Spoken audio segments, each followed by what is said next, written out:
Biz Gaziantep Büyükşehir Belediyesi Köpek Barınağı ve Rehabilitasyon Merkezi olarak 3 günlük yılbaşı tatilinden dolayı hayvanların hiçbirini yemeksiz ve susuz bırakmayacağız. Tabii gerekli bunun için önlemlerimizi almış bulunmaktayız. Barınağımızda nöbetçi veteriner hekimlerimiz, aynı zamandaki barınağımızdaki mevcut köpeklerin bakımlarını ve tedavilerini üstlenen personellerimiz sürekli burada bulunacak.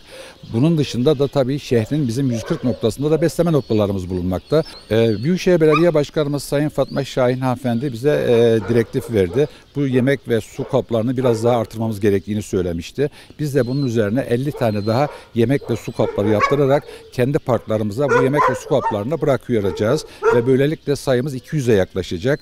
Aynı zamanda havaların soğumasıyla birlikte seçim sandıklarından kedi barınakları da yaptık. Bu kedi barınaklarını da parklara bıraktık. Büyükşehir Belediye Başkanımızın bize emirleriyle yeni Burç Yazıbağ'da 14.000 metrekare üzerine yeni bir barınak dizayn ediyoruz. Bu Türkiye'nin en büyük bir barınağı olacak.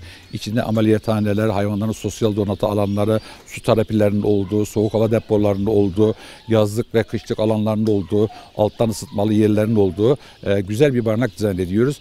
Ve hayvanlarımızı hem mevcut barınağımızda hem de orada tedavilerini yaptıktan sonra da yine buralarda bulundurmayıp yine de kendilerini aldığımız alanlara tekrar bırakacağız kendilerini.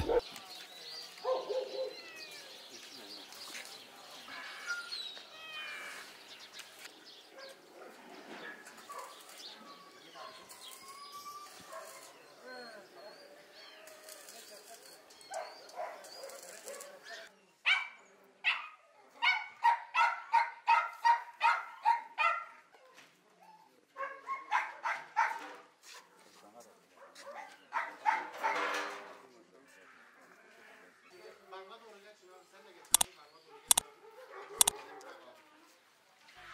geç.